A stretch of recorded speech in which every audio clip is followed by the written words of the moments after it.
Well, thank you very much to David Mann and to all of our distinguished guests today, to Gavin Jennings, the Minister for Environment and Climate Change. And Gavin and I have just been out earlier today making a very significant announcement about improving access to our parks in Victoria, and I'll have a little more to say about that in a moment. To Peter Garrett, of course, the Federal Minister for the Environment, and Peter is always very, very welcome in our state. And we remember last year after the bushfires when he was so supportive of us in that environment and so supportive of the sound relief concert as well, and supporting our community, and we thank him for that. To Sir Gus Nossal, great to see Sir Gus as a patron of healthy parks, healthy people.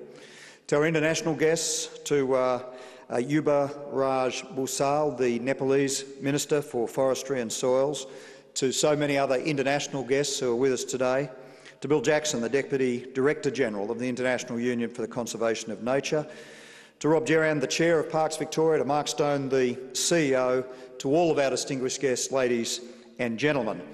Could I begin my remarks today also by acknowledging the traditional owners of the land on which we gather and pay my respects to elders past and present. And can I thank Auntie Doreen in particular for her welcome to country.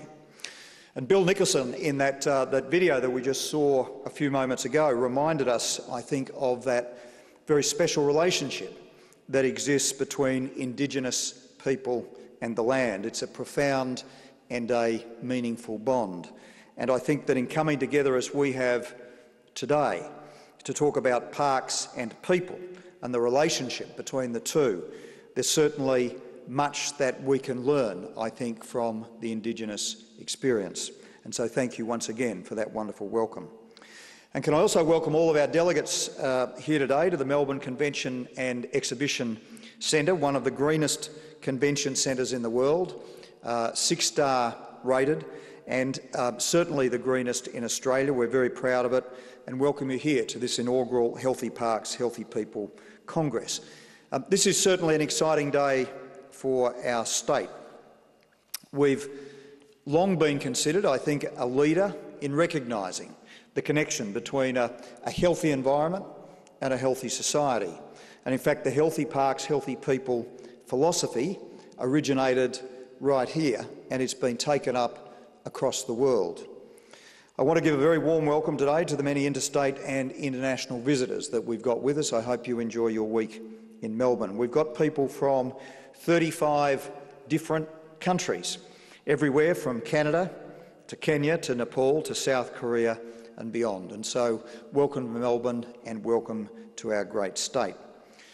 We do live in one of the world's most livable cities. It's a city that's permeated by parkland, and indeed the perfect place. I don't think there's a better place where you could talk about healthy parks and healthy people. Livability, important word. I guess it's what we all want from our cities.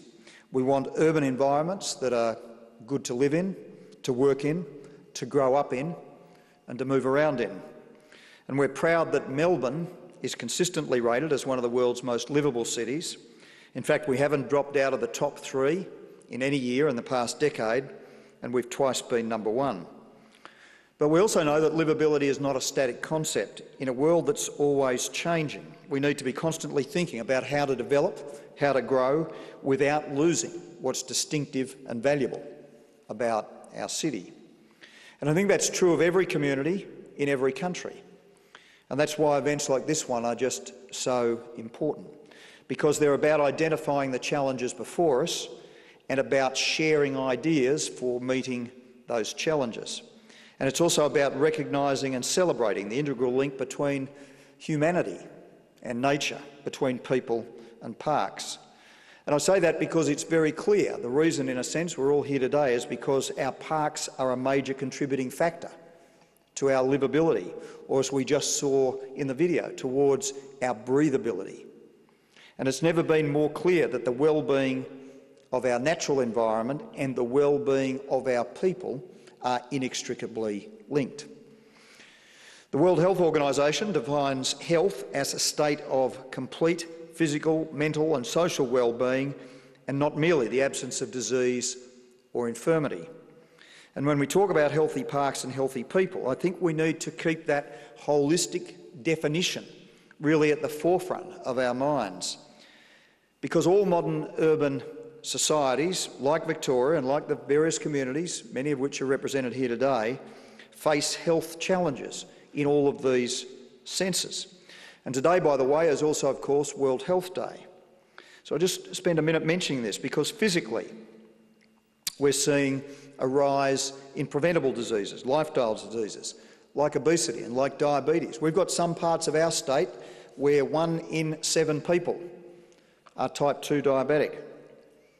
Cardiac complaints are on the increase. And of course, more and more people are vulnerable to the kinds of problems that come with a sedentary lifestyle, a bad diet and a lack of exercise. And in fact, in the developed world, we're going through what is described by the experts as an epidemiological transition, in which for the first time in our history, we've now got more of our population dying of non-communicable diseases, that is the lifestyle diseases, than communicable diseases. Mentally, of course, we find that depression is becoming one of the biggest health problems worldwide. Stress is also a major factor in illness. And in fact, it's estimated that by 2020, cardiovascular disease and mental illness will be the 2 biggest contributors to aggregate disease.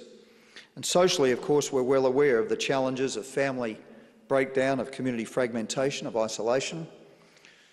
And I guess that's all the bad news, if you like, that's all the challenges, but I think the good news is the reason that we're all here today and for this conference this week.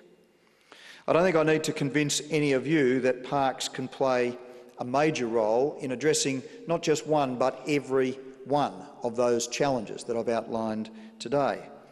Many of you will be aware of the review, the literature review undertaken by Deakin University's Health and Behavioural Science faculty. And their report, Healthy Parks, Healthy People, the Health Benefits of Contact with Nature in a Park Context, brings together a very solid evidential base for what so many of us already know instinctively. And that is that close contact with the natural environment, time spent in the open air, as you again saw on the video a few moments ago. The gentleman who'd been inside all day on his computer went outside and he just talked about his breathing and breathing in goodness and breathing out all the troubles of the day. All of those things, the presence of water and plant life and open spaces, these things are essential to the health of people and the well-being of communities. And of course the Deakin University work shows that it's essential to health in every sense. Physically, because parks, they're where we exercise, where we breathe fresh air, all of the physiological benefits that we get. Mentally, parks can be places of much needed solitude. They can measurably improve concentration, and they've got an almost miraculous and instantaneous effect on stress levels. And socially, of course, parks are places of coming together for couples, for friends, for families, for community groups. And of course, they host everything, again, as you saw on the video, from local sport to family picnics to large-scale community festivals. And the research is impressive, but again, it's probably what we know. Parks reduce crime, improve productivity. Park users in the United States report fewer trips to the doctor, better blood pressure, lower incidence of depression. All of these things are being measured worldwide. And of course, aside from all of the health benefits, there's another important reason why our parks are more essential to all of our communities than ever before. No matter what part of the world we hail from, we're all faced with the reality of climate change. And of course, with that, the challenge of conserving, of sustaining our natural environment. And so a response is called for, not just from governments, not just from business, but also, of course, from each of us as individuals. And I think it's clear that an encounter with nature, a personal experience of the beauty and the wonder of our natural environment, can be a powerful motivator towards protecting it. And we know that from people who visit our parks, who visit our high country. They go there for that first experience and they come back. They come back with a view about protecting it, about meeting the challenge of climate change and a better environment. And so for all of these reasons, it's more vital than ever that we bring people and parks together.